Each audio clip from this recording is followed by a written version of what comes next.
제37화 피로 쓴 밀조 제1장 뒤에서 조조의 팔을 붙잡은 것은 유비였고 조조 앞에 무릎을 꿇은 것은 관우였다.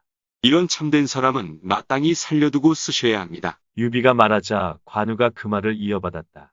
저는 평소부터 문원이 충리지사임을 잘 알고 있으니 부디 그의 목숨만은 살려주십시오. 유비와 관우가 동시에 만류하자 조조는 들고 있던 칼을 땅에 던지며 껄껄 웃었다. 하하하, 나 역시 문헌의 충의를 알고 있었기에 일부러 장난을 좀 쳐본 거요. 덕장이라는 평을 받는 유비와 충의지사라는 평을 받는 관우가 말리는데도 자신이 굳이 죽인다면 세상은 자기를 뭐라 평하겠는가. 이에 조조는 순간적으로 자신의 생각을 바꾸었다. 남다른 순발력은 그의 장점이었다. 거기서 한 걸음 더 나아가 그는 장유의 결박을 손수 풀어주고 자기 옷을 벗어 입힌 다음 상석에 데려다 앉히는 파격까지 보였다.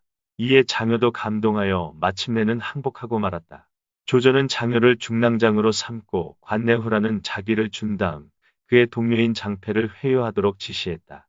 관내후란 싸움에서 공을 세운 장수에게 내리던 자기 이름으로 당시 수여되던 20개의 자기 중 서열 제19위의 자기였다.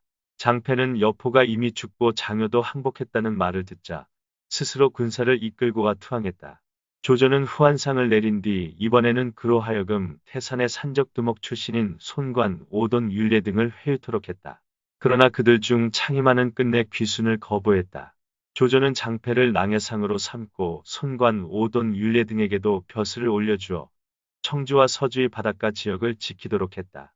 또한 여포의 아내와 딸을 하도로 보내고 큰 잔치를 베풀어 삼군 곧전 군사를 푸짐히 먹이고 위로한 뒤 군영을 거두어 철군하도록 지시했다.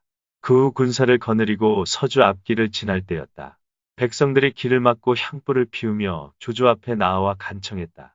유사군을 다시 서주목으로 삼아 저희들의 삶을 보살피게 해주십시오. 그 같은 백성들의 움직임에 조조는 속으로 놀라움을 금치 못했다. 여포와 대비된 탓이라 해도 서주를 다스리는 동안 민심을 장악할 수 있었던 유비의 능력에 대해 조조는 내심 크게 경계하는 마음이 되었다. 허허, 유비는 역시 주의해야 할 인물이로구나. 그렇게 생각한 조조는 백성들을 향해 이렇게 말했다. 너희들의 뜻은 잘 알겠으나 유사군께선 이번 토벌에 공이 크시니 먼저 임금님을 배하라고 공작을 받으신 연후에 오셔도 늦지 않을 것이다. 그러니 잠시 기다리도록 하라. 백성들은 땅에 머리를 찌으며 감사해했다. 조조는 거기 장군 차주를 불러 서주를 임시로 맡아 다스리도록 했다. 그리고 허도에 도착해서는 출정했던 군사들에게 각자의 공에 따른 벼슬과 상을 내렸다. 빠른 농공행상은 조조의 장점이다. 유비에게는 승상부 왼쪽에 기거할 집을 마련해 주었다. 다음날 헌제가 조회에 나오자 조조는 유비의 공을 글로 올려하려고 그를 인도하여 헌제를 아련하도록 했다. 유비는 조복을 갖추어 입고 어전의 붉은 계단에 엎드려 절했다. 헌제는 전각 안으로 그를 불러올린 뒤에 물었다. 경의 조상은 누구입니까? 유비가 아뢰었다. 예 씨는 효경왕제 폐하의 16대 손인 웅의 손자여 홍의 자식이옵니다. 헌제는 종족세보를 가져오라 하여 종정 벼슬을 하는 이에게 읽으라고 명했다. 효경왕제께선 14분의 아드님을 두셨는데 7째 아드님이 바로 유비의 직계선조인 중산정왕 유승이옵니다. 여기서 잠깐 사이를 두었던 종정은 다시 큰 소리로 세보를 읽어 내려가기 시작했다. 유승은 육성정후 유정을 낳고 유정은 태후 유왕을 낳고 유왕은 장후 유록을 낳고 유록은 기수후 유련을 낳고 유련은 흠양후 유영을 낳고 유영은 안국후 유건을 낳고 유건은 광릉후 유해를 낳고 유해는 교수후 유원을 낳고 유원은 조업후 유서를 낳고 유서는 기양후 유희를 낳고 유희는 원택후 유필을 낳고 유필은 영천후 유달을 낳고 유달은 풍령후 유불이를 낳고 유불에는 제천후 유해를 낳고 유해는 동군 범령 유흥을 낳고 유흥은 유홍을 낳았으나 벼슬을 하지 않았고 유비는 바로 유홍의 아들이라. 원작은 위와 같이 장황하게 기록했다. 그러나 자치통감의 편자는 유비의 족보에 대해 촉한의 유비는 비록 중산정왕의 후손이라 하였으나 족친 관계가 너무 헐겁고 멀어 몇 대에 해당하는지 조상들의 이름과 지위가 무엇이었는지 알 길이 없다고 의구심을 피력했다. 그러나 원작에는 종정이 읽기를 마치자 헌제가 학렬을 따져보라고 명한 것으로 되어 있다. 그 결과 유비가 아저씨뻘이 된다는 것을 알고 헌제는 유비를 편전으로 불러들여 숙제간에 예를 베풀면서 속으로 이렇게 생각했다. 조조가 권력을 농단하여 나라실이 짐을 거치지 않고 이루어지는데 이제 이런 영웅 숙부를 얻었으니 짐에 도움이 되리라. 헌제는 정치적으로 유비라는 족친의 존재가 필요했던 것이다. 그리하여 즉시 유비를 좌장군 의성정후에 봉하고 주연을 베풀어 정중히 대접했다.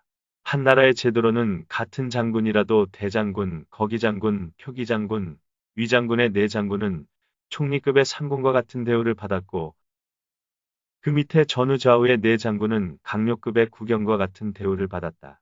따라서 유비가 좌장군에 임명되었다는 것은 중앙정부의 장관급에 해당하는 장군에 임명되었다는 뜻이다. 돗자리를 팔러 다니다가 동네 건달들을 이끌고 의병이란 이름으로 강호에 첫발을 내디뎠던 유비로서는 가슴이 벅찰 수밖에 없었다. 그는 조정의 관료로 처음 임명받은 자가 임금의 은혜에 감사하여 4번 절하는 사한숙배의 예를 올린 뒤에 조정을 물러나왔다. 이로부터 사람들은 유비를 유황숙 또는 황숙이라 부르게 되었다. 제2장 조조가 승상부로 돌아오자 순욱 등 일단의 책사들이 입을 모아 말했다. 폐하께서 유비를 황숙으로 인정하신 것이 주공께는 별로 이로울 게 없지 않을까 걱정입니다. 그러자 조조가 태연히 말했다. 이제 임금의 숙부가 되었으니 내가 조서로 명령을 내리면 그가 더더욱 복종하지 않을 수 없을 거요. 게다가 그를 허도에 잡아두면 명색은 임금 곁에 있는 거지만 실제로는 내 손아 귀안에 있는 것이니 무엇이 두렵겠소. 오히려 내가 걱정하는 것은 원술의 친척인 태위 양표요. 그가 원술 원소와 내응하면 피해가 적지 않을 것이니 곧 제거해야 되겠소. 조조는 그날 사람을 은밀히 보내 양표가 원술과 내통하고 있다는 거짓 고발을 하게 하여 그를 옥에 가두었다. 그리고 도성에 치안 책임자인 허도령 만총으로 하여금 그를 신문하여 죄상을 밝히도록 했다. 때마침 허도를 방문 중이던 북해태수 공용이 이 소식을 듣고 조조를 찾아가서 따졌다. 양공은 4대째 깨끗한 덕으로 처신해온 집안인데 어찌 원시내와 가깝다는 이유만으로 벌을 줄 수 있습니까? 이는 조정의 뜻이라 나는 모르는 일이오. 조조가 시치미를 떼자 공용도 물러서지 않았다. 성왕이 소공을 죽였는데 주공의 입장에서 모르는 일이라고 발뺌할 수 있었을까요? 어린 조카 성왕을 도와 사실상 섭정 노릇을 한 주공의 입장에서 어찌 조정의 일을 모를 수 있었겠느냐는 공용의 지적에 조조는 한 발 물러서지 않을 수 없었다. 그래서 양표의 관직만 삭탈하여 고향으로 돌아가게 했을 뿐 그 이상의 형벌은 내리지 못했다. 이 소문을 듣고 의랑 조원이 격분하여 조조의 전행을 탄핵하는 상소를 올렸다. 임금의 명령도 받들지 않고 제멋대로 대신을 잡아다가 처벌했다는 이유였다. 그렇지 않아도 공용의 영리한 지적 때문에 어쩔 수 없이 양표를 놓아주어야 했던 조조로서는 그 일을 두고 자기를 탄핵까지 한 관리가 있다는 말을 듣자 크게 분노했다. 그래서 즉시 상소를 올린 조원을 잡아다가 죽였다. 이처럼 비위를 건들면 가차없이 죽임이나 낙향을 당하게 되니 문무백관들은 모두 조조라면 벌벌 떨게 되었다. 이러한 분위기를 보고 책사 정욱이 조조의 내심에 자리 잡고 있는 욕망을 부채질했다. 이제 주공의 명성이 날로 높아지고 있습니다. 어찌 이 틈을 타 임금이 되는 왕폐지사를 도모하지 않으시는지요? 그러자 조조는 속내를 감추려 들지도 않았다. 조정엔 아직 한나라 충신이 많으니 가벼이 움직여선 안 되네. 내 임금을 모시고 사냥을 나가 그들의 동정을 한번 살펴보는 게 좋겠어. 그리고는 곧 사냥을 준비시켰다. 이로부터 좋은 말, 이름난 매, 뛰어난 개를 가려 뽑고 활과 화살을 구비하여 성 밖에 병력을 소집한 뒤 조조는 대궐에 들어가서 임금께 아뢰었다. 폐하, 날씨도 청명하니 오늘 하루는 정사를 모두 잊으시고 들로 사냥을 나가심이 어떠하신지요? 경의 뜻은 고맙지만 오랜 전란과 흉년으로 백성들이 곰핍한 이때 사냥을 가는 게 옳은 일은 아닌 것 같소. 헌제는 사냥을 구실로 해를 당할까봐 내키지 않아 했다. 그러자 조조가 다시 아뢰었다. 아니옵니다. 예로부터 제왕은 봄에는 수렵, 여름에는 묘렵, 가을에는 설렵, 겨울에는 수렵이라 하여 철이 바뀔 때마다 교회로 나가 무위를 천하에 떨쳐 보이셨사옵니다. 지금처럼 천하가 어지러울 때일수록 사냥을 빌미로 무위를 떨쳐 보이셔야 하옵니다. 조조가 강력히 주장하므로 헌제는 그 청을 거절할 수 없었다. 이에 유비가 동행한다는 조건으로 사냥을 허락한 뒤 마지못해 서엉을 나서니 임금이 탄 말은 수요마여 허리에 찬 활은 붉은 금박가루를 칠한 보조궁이여 등에 화살통에 넣어진 화살은 금살축의 금비전이여 따르는 수레는 임금 전용의 난가였다. 임금의 난가 뒤에는 유비가 관우 장비와 함께 각기 화살통을 메고 속에는 가슴 가리개인 엄심갑을 입고 손에는 무기를 든 채 기마병 수십 기를 이끌고 뒤따랐다. 조조는 발굽이 누렇고 번개처럼 바른 조항 비전마에 올라 10만 군사를 거느리고 임금과 함께 허전으로 사냥을 나갔다.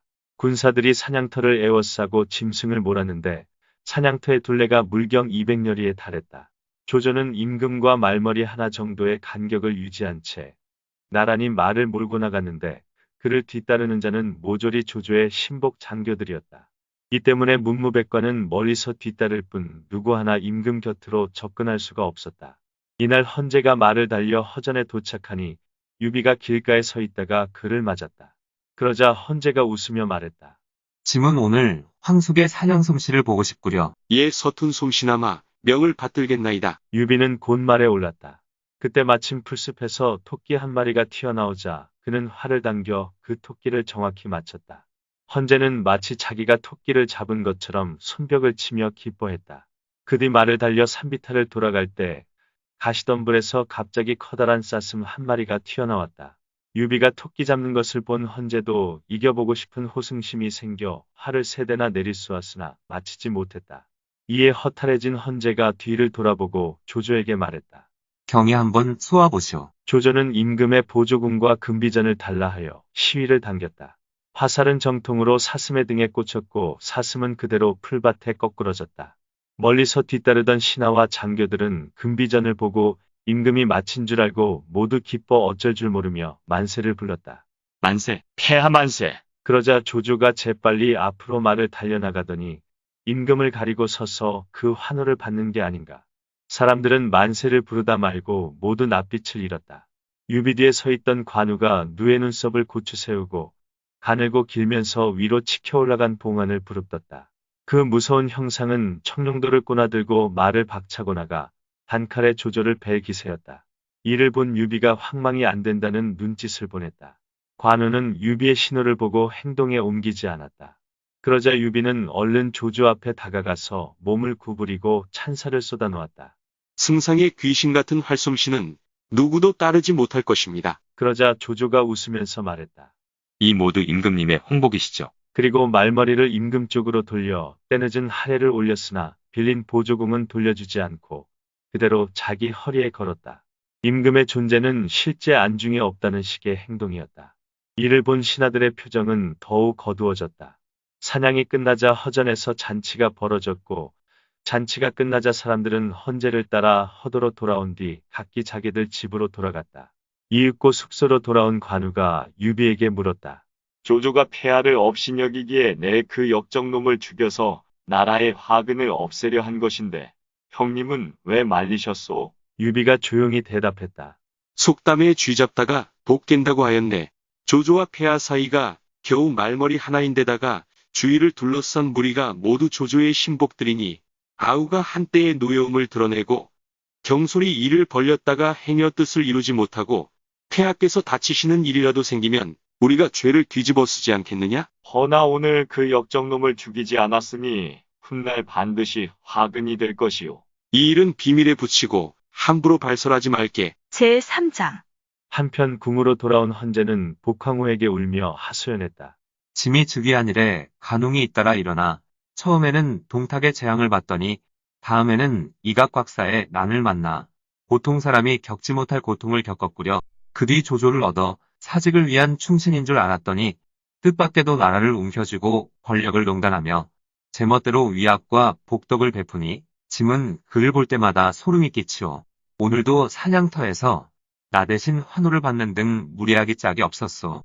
머지않아 반드시 다른 꿍꿍이를 드러낼 것이니 우리 부부는 언제 어디서 죽게 될는지 모르겠소. 폐하께선 너무 걱정하지 마시옵소서. 조정의 공병들이 모두 한나라 녹을 먹고 있는데 이 국난을 구해줄 리가 한 사람도 없겠나이까? 복황후의 위로 말이 채 끝나기도 전에 누군가 들어오면서 말했다. 황제와 황후께선 아무 걱정 마시옵소서. 제가 천거하는 사람이면 나라의 화근을 쓸어버릴 수 있을 것이옵니다. 헌제가 보니 그는 바로 복황후의 아버지 보관이었다. 헌제가 눈물을 감추며 물었다. 황장께서도 조조의 전행을 알고 계셨습니까? 황장 보관이 대답했다. 허전에서 사슴 쏜 일을 누가 모르겠나이까. 다만 온 조정의 신하가 조조의 일가 아니면 졸개들 뿐이니 임금님의 친척이 아니면 누가 기꺼이 충성을 다하여 역적을 토벌하겠사옵니까? 노씨는 힘이 없어 이런 일을 하기 어려우나 거기 장군으로 있는 국구 동승이면 일을 맡길 만하옵니다. 같은 장인이라도 황후의 아버지는 황장, 귀인의 아버지는 국구라고 했는데 동승의 딸이 바로 귀인이었던 것이다. 동국구가 국난을 구해준 것을 짐이 잘 알고 있어. 대궐로 불러들여 함께 대사를 의논해 봅시다. 그러자 보관이 머리를 저었다. 아니되옵니다. 폐하 좌우에는 모두 조조의 신복들 뿐이옵니다. 행여 일이 누설되면 그 화가 적지 아니할 것이옵니다. 그러니 어찌하면 좋겠소? 신에게 한 가지 대책이 있나이다. 폐하께선 비단 두루마기 한 벌과 옥대 하나를 장만하셨다가 몰래 동승에게 하사하시되 그 옥대 속에 일조 한 장을 미리 집어넣고 꿰매도록 하시옵소서. 그리하여 집으로 돌아가서 보게 하시면 동승이 읽어보고 밤낮으로 계책을 세울 것이니 귀신도 그 일을 알지 못할 것이옵니다. 좋소. 내 그리하리다. 보관은 작별 인사를 하고 물러갔다. 헌제는 손가락을 깨물어 흐르는 피로 비밀조서 곧 밀조를 한 장 써서 복황후에게 내주고 그것을 옥대의 자주색 비단 안감 속에 기워 넣도록 했다. 그리고 자신이 그 비단 두루마기를 입고 옥대를 띈 다음 사람을 보내 동승을 불러들였다. 영문도 모르고 불려온 동승이 예를 마치자 헌제가 입을 열었다. 짐이 간밤에 황후와 더불어 예전 폐하에서 겪었던 고초를 이야기하다가 국구의 큰 공이 생각나서 위로를 드리려고 일부러 불렀소이다. 성은이 망극하옵니다. 동승이 머리를 조아렸다. 그러자 헌제는 동승을 데리고 전각을 나와 역대 임금의 위패를 모신 태묘로 가더니 그곳에 있는 공신각으로 올라갔다. 조조의 눈과 귀를 피하기 위함이었다. 헌제는 분향과 예를 마친 다음 동승과 함께 공신각에 걸려있는 화상들을 둘러보았다. 중간에 한 고조의 초상이 걸려있는 곳에 이르렀을 때였다. 우리 고황제께선 어디에서 몸을 일으키셨고 어떻게 창업하셨습니까? 헌제가 묻자 동승이 깜짝 놀란 표정으로 대답했다. 폐하께선 신을 놀리시는군요. 어찌 성조의 일을 모르시겠나이까. 고왕제께선 사상의 정장이셨으나 삼척검으로 큰 뱀을 베신 후 의롭게 일어나시어 천하를 누비며 3년 만에 진나라를 패망시키고 5년 만에 초나라를 멸망시킨 다음 드디어 천하를 얻으시고 만대의 기틀을 세우셨사옵니다. 선조께선 그렇듯 영웅이셨는데 자손은 이렇듯 나약하니 어찌 한스럽지 않겠소이까? 헌제는 한숨을 내쉬더니 좌우의 두 화상을 가리키며 물었다. 이 두 사람은 유후장량과 찬후 서화가 아니오? 그렇사옵니다. 고조께서 터를 닫고 창업하신 것은 실로 이 두 사람의 힘에 기댄 것이옵니다. 헌제가 돌아보니 옆에서 모시는 사람들이 약간 떨어져 있기에 동승에게 은밀히 말했다. 경도 마땅히 이 두 사람처럼 짐의 옆에 서야 할 것이오. 신은 작은 공도 없는데 어찌 그 일을 감당하겠사옵니까? 짐은 경의서도에서 어가를 구해준 공을 조금도 잊지 않고 있으나 생각해보니 하사한 것이 아무것도 없었구려. 그러더니 입고 있던 비단 두루마기와 옥대를 손가락으로 가리키며 말했다. 경은 짐에 이 비단 두루마기를 꼭 입고 또 짐에 이 옥대를 꼭 둘러 언제나 짐의 좌우에 있는 듯 여기시기 바라오. 성은이 망극하옵니다. 동승이 머리를 땅에 닿도록 절하자 헌제는 비단 두루마기와 옥대를 벗어주며 은밀히 말했다. 경은 돌아가서 세밀히 살펴보고 짐의 뜻을 저버리지 마시오. 동승은 임금의 뜻을 알아차렸다. 그래서 그 비단 두루마기와 옥대를 착용하고 공신각을 나왔다.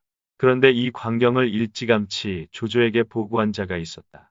임금님과 동승이 공신각에 올라가서 이야기를 나누고 있습니다. 뭐야? 동승이? 대궐로 즉시 달려간 조조는 마침 대궐을 나오는 동승과 마주치게 되었다. 동승으로선 딱히 피할 곳도 없었다. 그래서 길가로 물러서서 예를 베풀 수밖에 없었다. 조조는 아무것도 모르는 척 물었다. 국국께선 어찌 이끌하셨소이까? 동승은 태연한 척하는 조조의 태도에서 무언가 보고를 받고 달려온 기림을 눈치챘다. 잘 짜인 거짓말은 끝만 살짝 다른 법이다. 그래서 동승은 줄거리를 사실대로 말했다. 폐하의 부르심을 받자 왔더니 비단 두루마기와 옥대를 하사하시더이다. 무슨 일로 하사를 받으셨소이까? 지난날 서도에서 어가를 구한 공이 있는 까닭에 이것을 하사하셨습니다. 어디 그 옥대를 풀어 내게 좀 보여주시겠소? 동승은 옷이나 띠 속에 필심일조가 들어있을 것이라 짐작하고 있었는데 조조가 이를 알아차렸다 생각하니 오금이 저려왔다. 이에 얼어붙은 것처럼 꼼짝하지 못하자 조조가 수하들에게 영을 내렸다. 어서 옥대를 받아오라. 더 이상 미적거리면 조조의 의심을 살 뿐이라 생각한 동승은 마침내 띠를 벗었다. 이를 넘겨받은 조조는 한동안 이리저리 살펴보더니 웃으며 말했다. 과연 좋은 옥대요. 기왕이면 그 두루마기도 좀 보여주시겠소? 동승은 두려운 마음에 그 말을 따르지 않을 수 없었다. 조조는 넘겨받은 두루마기를 펴들고 햇빛에 구석구석 살펴보더니 그 옷을 입고 옥대를 띈 다음 좌우를 돌아보며 물었다. 어떠냐? 이 옷이 내게 맞느냐? 좌우가 입을 모아 대답했다. 예, 아주 잘 맞습니다. 그러자 조조가 동승을 돌아보며 물었다. 이 옷과 띠를 내게 양보하시는 것이 어떻겠소? 동승은 단호히 말했다. 폐하께서 하사하신 물건이라 감히 내드리지는 못하겠습니다. 그 대신 따로 한 벌 지어드리지요. 이 옷과 띠를 받은 것은 그 안에 무슨 꿍꿍이가 있어서가 아니오. 동승은 깜짝 놀라며 말했다. 제가 어찌 감히 승상께서 필요하시다면 그대로 두고 입으시지요. 하하하, 공이 하사받은 것을 내 어찌 빼앗겠소이까? 그냥 좀 장난을 쳐본 것뿐이외다. 그러더니 비단 두루마기와 옥대를 벗어 동승에게 돌려주었다. 가슴을 쓸어내린 동승은 조조와 헤어져 집으로 돌아왔다. 그날 밤 동승은 서재의 등불을 밝히고 비단 두루마기를 샅샅이 살펴보았다. 그러나 아무리 살펴보아도 특이한 점을 발견할 수 없었다. 동승은 생각에 잠겼다. 주상께서 나에게 비단 두루마기와 옥대를 주실 때 자세히 살펴보라 하셨으니 필시 뜻이 없지 않을 터인데 그 흔적이 보이지 않으니 어찌된 일일까? 그래서 옥대를 다시 가져다 점검해 보았다. 영롱한 백옥 위에 작은 용과 꽃이 새겨져 있고 뒤에는 보랏빛 비단으로 만든 안감이 되어져 있었다. 바늘땀도 고르고 단정하여 특이한 점은 발견되지 않았다. 참으로 괴이한 일이로다. 동승은 옥대를 탁자 위에 올려놓고 몇 번이고 살피고 또 살펴보았다. 한참 그러다 보니 몸이 나른해졌다. 그래서 책상에 엎드려 잠시 눈을 붙이려는데 갑자기 등잔 심지가 옥대에 떨어져 안감을 태웠다. 깜짝 놀란 동승은 손으로 비벼 껐으나 이미 일부는 불에 타 그 안에 하얀 비단이 조금 엿보이고 핏자국 같은 것이 희미하게 내비쳤다.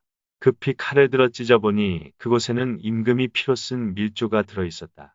짐이 듣건대 인륜의 본세는 아버지와 아들 사이를 으뜸으로 하고 종비와 비천을 정함에는 임금과 신하 사이를 중시한다고 하였다.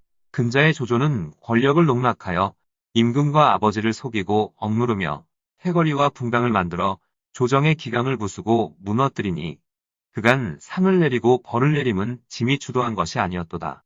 짐이 밤낮 걱정하는 것은 천하가 장차 위태로워지지 않을까 하는 두려움이라. 이에 나라의 대신이여 짐에 가까운 인척인 경은 고조께서 나라를 여실 때의 어려움을 염두에 두고 충과 의를 경비한 열사를 규합하여 간사한 무리를 진멸하고 사직을 다시 평안케 한다면 조정에 큰 다행이겠노라. 손가락을 깨물어 피로 조서를 써서 경에게 주나니 신중에 신중을 기하여 짐의 뜻을 저버리지 말라. 건한 4년봉 3월에 쓰노라. 동승은 조서를 읽고 나자 눈물과 콧물이 번갈아 쏟아져 그날 밤 잠을 이루지 못한 채 꼬박뜬 눈으로 지새웠다. 새벽에 자리에서 일어나 서재로 들어간 그는 조서를 펴들고 몇 번이고 다시 읽어보았다. 그러나 도무지 좋은 계책이 떠오르지 않았다. 그래서 조서를 책상 위에 올려놓은 채 조조를 없앨 계책을 궁리하다가 깜빡 잠이 들었다. 그때 뜻하지 않게 실랑 왕자복이 찾아왔다. 제4장 문지기는 왕자복이 동승과 절친한 사이임을 알고 있었기 때문에 감히 막지 못하고 서재로 들어가도록 내버려 두었다. 왕자복이 서재에 들어가 보니 동승은 책상에 엎드려 잠이 들어 있었다. 그의 소매 밑에는 흰 비단 천이 깔려 있고 짐이란 글자가 희미하게 드러나 보였다. 퍼뜩 의심이 든 왕자복은 비단천을 살금살금 잡아당겨 밀조를 읽어보고는 소매 속에 그것을 감추었다. 그리고는 동승을 불렀다. 국구, 동승은 잠이 깼다. 국구는 신관도 편하시구려. 어찌 이리 태평하게 잠이 든단 말이오? 그러나 정신이 든 동승은 책상에 놓였던 조서가 보이지 않자 화들짝 놀라 혼이 나간 듯 팔다리를 허둥댔다. 이를 본 왕자복이 말했다. 자네가 조공을 죽이려는 모양이로군. 네, 마땅히 고발해야겠네. 그러자 동승이 울며 간청했다. 형이 그러시면 한나라 황실은 끝장나오. 아니, 내가 장난을 좀 쳐본 걸세. 나도 이걸 읽어보았네. 왕자복은 소매 속에서 밀조를 꺼내 동승에게 내밀었다. 읽어보셨구려. 동승은 밀조를 받으며 말했다. 내 조상도 대대로 한나라의 녹을 먹어왔는데 나하고 어찌 충성심이 없겠나. 작은 힘이나마 자네를 도와 역적의 목을 치는데 앞장서겠네. 형에게 그런 마음이 있으니 나라의 큰 다행이오.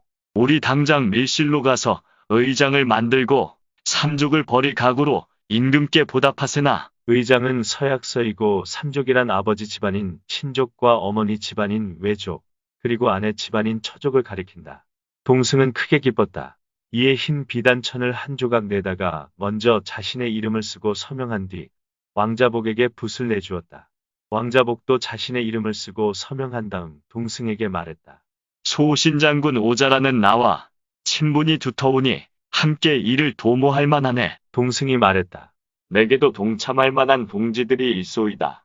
조정 대신들 가운데 장수교의 충직과 의랑오석은 나의 신복이므로 반드시 뜻을 같이 해줄 것이오. 이렇게 한참 의논하고 있을 때 충집과 오석이 찾아왔다고 사내아이 종이 들어와서 아뢰었다. 이는 하늘이 우리를 돕는 것이오. 동승은 그렇게 말하며 왕자복을 잠시 병풍 뒤에 숨게 한 다음 두 사람을 서재로 맞아들였다. 자리에 앉아 차 대접을 받고 난 충집이 먼저 말을 꺼냈다. 지난번 허전의 사냥 사건 말입니다. 공께서는 어찌 생각하셨습니까?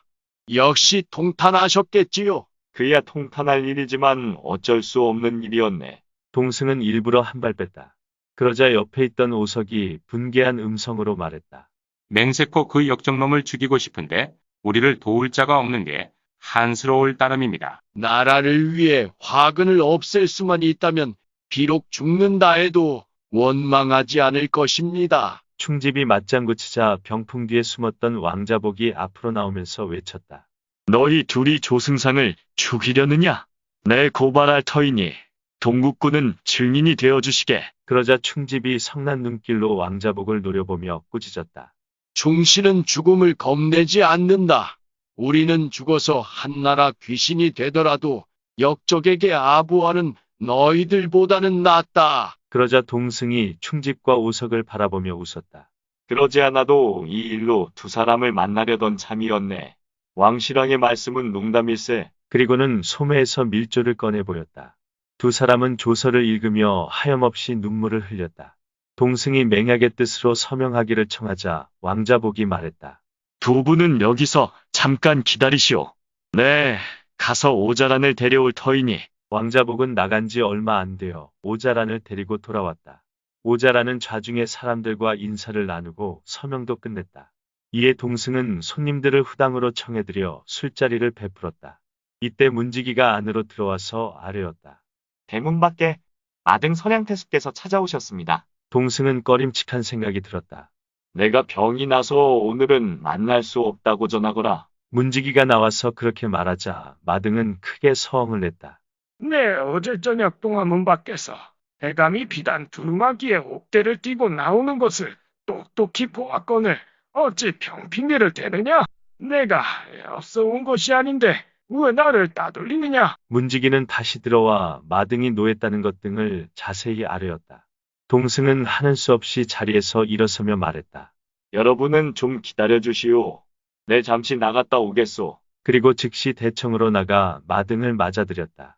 인사를 마치고 자리에 앉은 마등이 말했다. 내가 주상을 아련하고 돌아가는 길에 인사를 하러 왔는데 어찌 따돌리려 하신 게요? 이 몸이 갑자기 병이 나는 바람에 나가서 맞아들이지 못한 죄가 크오이다. 동승이 변명하자 마등이 꼬집었다. 얼굴에 술 기운이 돌 뿐 아파 보이지는 않는구려. 동승은 미처 대꾸할 말이 없었다. 마등은 소매를 털고 자리에서 벌떡 일어서더니 층계를 내려가며 개탄했다.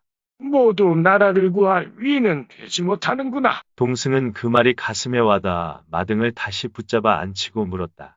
나라를 구할 사람이 되지 못한다니 그게 무슨 소리요? 마등이 말했다. 허전에서 사냥할 때 있었던 일을 생각하면 나는 아직도 우라가 치밀어 복장이 터질 것 같은데 공은 임금에 가까운 친척이면서도 오히려 주색에 빠져 역적 토벌할 생각은 안 하시는 것 같으니 어찌 나라를 재난에서 구해 바로 세울 사람이겠소이까? 동승은 혹시 마등이 술을 쓰는 것이 아닌가 하여 깜짝 놀라는 채 하며 말했다. 조승상은 나라의 대신이고 온 조정이 믿고 의지하는 분인데 공은 어찌 그런 말씀을 하시오? 그러자 마등이 버럭성을 냈다. 그대는 아직도 조가놈을 좋은 사람이라 보는 거요. 눈과 귀가 가까이 있으니 목소리를 낮추시오. 동승이 주의 주었으나 마등은 아랑곳하지 않았다. 살기만 바라고 죽는 것을 두려워하는 놈들과 무슨 큰일을 의논할 수 있겠소. 말을 마치고 다시 일어서려고 했다. 그제야 마등의 충이로움을 알게 된 동승이 그의 소매를 붙잡고 말했다. 잠시 노여움을 거두시오. 내 공에게 보여드릴 것이 있소이다. 그리고 마등을 서재로 데리고 들어간 뒤 조서를 보여주었다. 조서를 읽는 동안 머리털까지 곤두선 마등은 이를 갈고 입술을 깨무는 바람에 입안에 피가 가득 흘렀다. 공이 거사한다면 내 즉시 서량의 군사들을 거느리고 밖에서 오하겠소. 동승은 마등을 다른 방에 있는 여러 사람에게 인사시키고 의장을 꺼내 서명을 하게 했다. 마등은 술잔을 가져다가 맹서의 표시로 피를 나눠 마시는 사별의 예를 행한 뒤에 말했다. 우리는 죽더라도 약속을 저버리지 않기로 서로 맹세하였소이다. 그리고 앉아있는 다섯 동지를 가리키며 말했다. 10사람만 얻는다면 대사를 이룰 수 있을 것이오. 동승이 말했다. 충성스럽고 의협심이 강한 사람을 많이 얻을 수는 없소. 잘못 끌어들였다가는 도리어 화를 입게 될 거요. 왜 없다고 단정하시오? 참 원행노서부를 좀 볼 수 있겠소? 원행노서부란 조정의 관원 명부였다. 동승이 사동을 시켜 기록처에 가서 가져오게 한 그 명부를 마등은 한 장씩 살펴보다가 유시 항목에 이르자 손뼉을 치며 외쳤다. 여기 있군, 여기 있어. 한나라 황씨를 바로 세울 사람 말이오. 왜 이 사람과 의논하지 않는 거요? 그러자 좌중이 모두 반색을 하며 마등에게 물었다. 그게 누굽니까? 읽어주는 고품격 삼국지는 다음 화도 계속됩니다. 이번 이야기를 재미있게 읽으셨다면 좋아요와 구독을 눌러주세요. 그리고 작품을 해설하는 프롤로그도 꼭 읽어주세요.